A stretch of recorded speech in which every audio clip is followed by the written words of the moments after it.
আসসালামু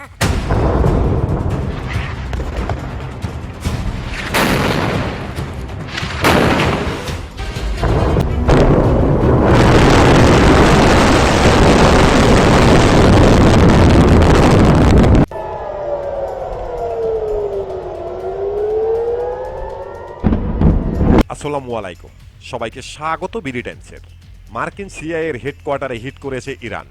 মধ্যপ্রাচ্যের সমস্ত মার্কিন দূতাবাস বন্ধ হয়ে গেছে। যে কোনো সময় ইসরায়েলের প্রধানমন্ত্রী বেনজামিন নেতানিয়াহুকে হত্যা করতে পারে ইরানের আইআরজিসি। এখনও ইরান তাদের আধুনিক কোনো অস্ত্র ব্যবহার শুরু করেনি। যুদ্ধটা দীর্ঘদিন ধরে চালিয়ে নেওয়ার জন্য ইরান সম্পূর্ণ প্রস্তুত। অপরদিকে যুক্তরাষ্ট্র, ইসরায়েল এবং আরবরা ইরানকে দমানোর জন্য চেষ্টা করে যাচ্ছে ইরানের বিরুদ্ধে স্থল অভিযান শুরু করতে। এখন প্রশ্ন হলো, যুদ্ধটা কতদিন ধরে চলতে পারে? ইরানের বিরুদ্ধে যুক্তরাষ্ট্র, ইসরায়েল এবং আরবদের এখন মূল পরিকল্পনাটা কি? তারা কি ইরানের বিরুদ্ধে স্থল অভিযান পরিচালনা করার মতো শক্তি রাখে? এই যুদ্ধ নিয়ে ইরানের সামনের দিকের পরিকল্পনাটা কি? এই বিষয়গুলো নিয়ে বিশ্লেষণ করব এই ভিডিওতে। আশা করি ভিডিওটি শেষ পর্যন্ত দেখবেন।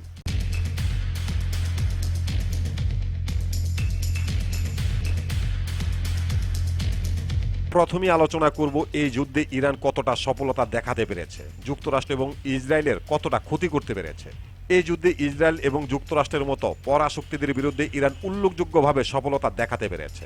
এই যুদ্ধের শুরুতেই ইরান উল্লেখযোগ্যভাবে যুক্তরাষ্ট্রের সামরিক ঘাঁটিগুলোতে আঘাত করার সক্ষমতা হয়েছে, উল্লেখযোগ্যভাবে ক্ষতি করতে সক্ষম হয়েছে। এর মাধ্যমে যুক্তরাষ্ট্র কিছুটা হলেও দুর্বল হয়েছে। ইরানের হামলা প্রতিহত করা যুক্তরাষ্ট্রের জন্য অনেকটা চ্যালেঞ্জ হয়ে দাঁড়িয়ে গেছে। এই সুযোগে ইরান সংযুক্ত আরব আমিরাত, সৌদি আরব এবং ইসরায়েলে অবস্থিত যুক্তরাষ্ট্রের সবচেয়ে গুরুত্বপূর্ণ গোয়েন্দা সংস্থা সিআইএ এর হেডকোয়ার্টারগুলোতে হিট করতে সক্ষম হয়েছে। বিস্তর মধ্যপ্রাচ্যে যুক্তরাষ্ট্রের ২৭টি সামরিক ঘাঁটির প্রতিটি সামরিক ঘাঁটিতে আঘাত করার সক্ষমতা হয়েছে ইরানের। যুক্তরাষ্ট্র বাধ্য হয়ে তাদের অসংখ্য পরিমাণ সেনা এবং প্রায় ৯,০০০ মার্কিন নাগরিকদের মধ্যপ্রাচ্য থেকে সরিয়ে নিতে বাধ্য হয়েছে। এর বিনিময়ে ইরানও অনেকটা আক্রান্ত হয়েছে। এরপরও ইরান যা কিছু করেছে এটা উল্লেখযোগ্যভাবে ইরানের সফল। কারণ ইসরায়েল এবং যুক্তরাষ্ট্র ভেবেছে একতরফাভাবে শুধুমাত্র ইরানকে তারা আঘাত করে যাবে, কিন্তু ইরান যা দেখিয়েছে তা ছিল তাদের কল্পনারও ঊর্ধ্বে।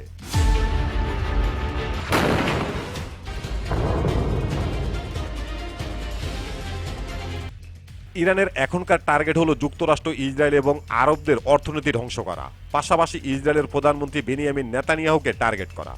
ইতিমধ্যে যুক্তরাষ্ট্র এবং ইসরায়েলের সাথে সম্পর্কিত উল্লেখযোগ্য বেশ কিছু ব্যবসা প্রতিষ্ঠানে ইরান হিট করেছে, যাদের ভিতরে মাইক্রোসফট এবং ইন্টেল উল্লেখযোগ্য। ইসরায়েল, দুবাই, সৌদি আরবে অবস্থিত এই সমস্ত ব্যবসা প্রতিষ্ঠানগুলোকে মোটামুটি ধ্বংস করে দিয়েছে ইরান।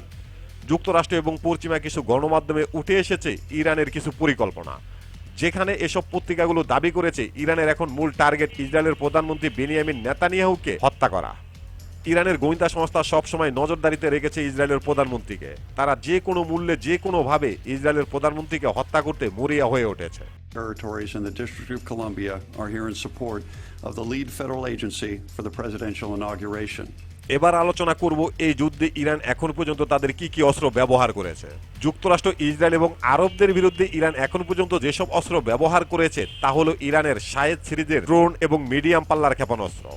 আর এসব ড্রোন এবং ক্ষেপণাস্ত্র যথেষ্ট সাফল্য দেখিয়েছে। এর কারণ হলো ইরান তাদের প্রথম আঘাতের মাধ্যমে যুক্তরাষ্ট্রের আকাশ প্রতিরক্ষা ব্যবস্থাকে অনেকটা দুর্বল করে ফেলেছে, যার কারণে তাদের সেই আগের প্রযুক্তিতে তৈরি করা মিডিয়াম পাল্লার ক্ষেপণাস্ত্র এবং ড্রোনগুলো যথেষ্ট সাফল্য দেখাচ্ছে। ইরানের হাতে আধুনিক প্রযুক্তির কোনো যুদ্ধ বিমান নেই, কিন্তু তারা তাদের সেই যুদ্ধ বিমানের ঘাটতি পূরণ করছে তাদের দূরপাল্লার এবং আধুনিক ক্রুজ এবং ব্লাস্টিক ক্ষেপণাস্ত্রের মাধ্যমে। যদিও ইরান এখন পর্যন্ত তারা তাদের আধুনিক দূরপাল্লার কোনো ক্ষেপণাস্ত্র ব্যবহার করেনি এই যুদ্ধে।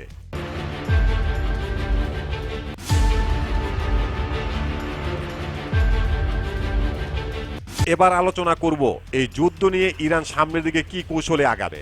প্রথম কথা হলো, যুদ্ধটা ইরান অনেকটা দীর্ঘ করবে, যার কারণে এখন শুধু যুদ্ধের পরিচালনা করছে না, পাশাপাশি ইরান মারাত্মক কৌশল ব্যবহার করছে এই যুদ্ধ নিয়ে।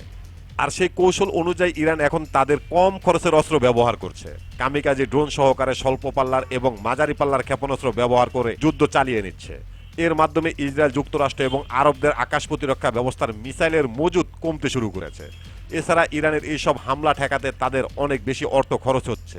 ইরানের ১৫ লাখ টাকার ড্রোন ধ্বংস করার জন্য তারা ২০ থেকে ২৫ কোটি টাকার মিসাইল খরচ করতে বাধ্য হচ্ছে। ইরান যেহেতু নিজেরাই নিজেদের অস্ত্র উৎপাদন করে, তাই ইরানের তেমন একটা অস্ত্রের মজুদ কমছে না। অন্যদিকে যুক্তরাষ্ট্র এখন নিজেদের সেনা এবং ইসরায়েলকে নিরাপত্তা দেওয়ার জন্য আকাশ প্রতিরক্ষা ব্যবস্থা এবং নিরাপত্তা ব্যবস্থা ব্যবহার করছে। আরবদের দিকে গুরুত্ব খুবই কম দিচ্ছে।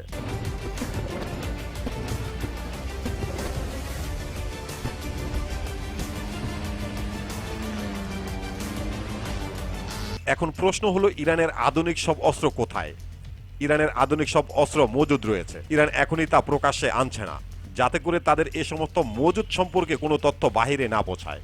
ইরানের কাছে যেসব প্রমাণিত অস্ত্রগুলো রয়েছে এগুলো হলো আখিরাল জামান, ফাত্তা 1, ফাত্তা 2, সিনজিল, হাইপারসোনিক মিসাইল, খোরামশাহ 4। এসব মিসাইলগুলো হাইপারসোনিক গতির এবং দূরপাল্লার মিসাইল, অনেক বেশি বিধ্বংসী।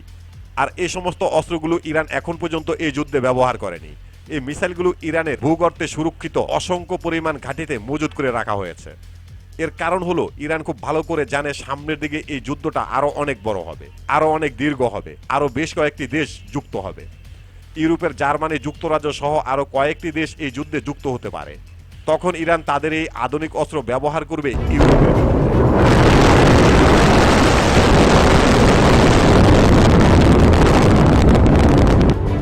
এখন প্রশ্ন হলো এই যুদ্ধে যুক্তরাষ্ট্র, ইসরায়েল এবং আরবরা ইরানের বিরুদ্ধে কতটা সফল হয়েছে এবং এই যুদ্ধে তারা কি কৌশল ব্যবহার করবে। তাদের সাফল্য এই পর্যন্ত, তারা ইরানের সর্বোচ্চ নেতাকে হত্যা করেছে এবং অসংখ্য পরিমাণ আইআরজিসির কর্মকর্তাকে হত্যা করেছে। এর মাধ্যমে তাদের চাওয়া অনুযায়ী কিছুই পরিবর্তন হয়নি, ইরানের শাসন ব্যবস্থা পরিবর্তন হয়নি, সামরিকভাবে ইরান দুর্বল হয়নি। বর্তমানে শোনা যাচ্ছে যুক্তরাষ্ট্র, ইসরায়েল এবং আরবরা নাকি ইরানের উপরে স্থল অভিযান শুরু করবে।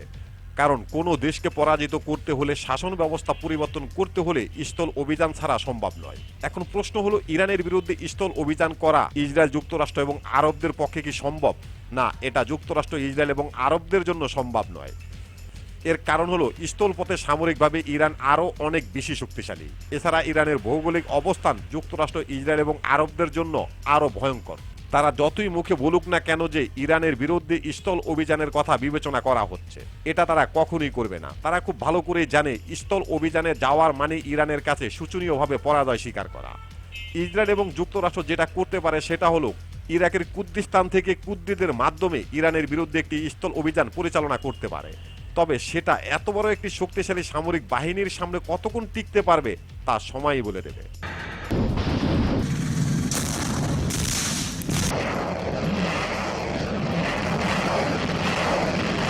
বর্তমান যুদ্ধের যে পরিস্থিতি বিশ্লেষণ করে বলা যায়, এই যুদ্ধে ইরান যা কিছু করেছে বা যা করছে এক কথায় অসাধারণ। যুক্তরাষ্ট্রের মতো পরাশক্তি, ইসরায়েলের মতো দেশ, পাশাপাশি অন্তত 10টি আরব দেশের বিরুদ্ধে ইরান যে এইভাবে যুদ্ধটা তৈরি করতে পারবে এটা যুক্তরাষ্ট্র নিজেরাও ভাবতে পারেনি। এর চেয়ে বড় ব্যাপার হলো যুক্তরাষ্ট্র এবং ইসরায়েল তাদের সর্বোচ্চ শক্তিশালী সামরিক অস্ত্র ব্যবহার করেও ইরানের সামরিক উন্নত কোনো প্রযুক্তি ধ্বংস করতে পারেনি। আর এটা স্বীকার করে নিয়েছে যুক্তরাষ্ট্রের উচ্চপদস্থ সামরিক বিশ্লেষকরা। রাশিয়ার সামরিক বাহিনীর কমান্ডার দাবি করেছে ইরানের সামরিক ভান্ডারগুলো মাটির অনেক গভীরে সুরক্ষিতভাবে তৈরি করা হয়েছে, তাও বিস্তর ইরান জুড়ে বিভিন্ন অঞ্চলে, পাহাড় পর্বতে, মরুভূমির নিচে এবং রাজধানীর মাটির অনেক গভীরে তৈরি করা হয়েছে। ইরানের এমন কিছু মিসাইল সিটি রয়েছে যেগুলো সরাসরি পারমাণবিক বোমা হামলা থেকেও নিরাপদে থাকবে। পৃথিবীতে পরাশক্তিদের কাছে কি রকম অস্ত্র আছে এবং তার শক্তি কতটা রয়েছে, এই সব কিছু বিবেচনা করে ইরান তাদের এসব মিশনে হাত দিয়েছে, তাও আজ থেকে 20 বছর আগে। এমন একটি ভয়াবহ যুদ্ধের মুখোমুখি যে ইরানকে হতে হবে, ইরান এটা 100 ভাগ জানত। তাই ইরানের প্রস্তুতিও এমনভাবেই তৈরি করা হয়েছে। এখন শুধু দেখার পালা এই যুদ্ধ কোন দিকে যায়, কতটা ভয়াবহ আকার ধারণ করে এবং ইসলামের ভবিষ্যৎবাণী অনুযায়ী শেষ জমানার যুদ্ধের রূপ নেয় কিনা। আমাদের এখন সেই দিকেই নজর রাখতে হবে। প্রিয় দর্শক, আজকের মতো এখানেই শেষ করছি। আল্লাহ হাফেজ।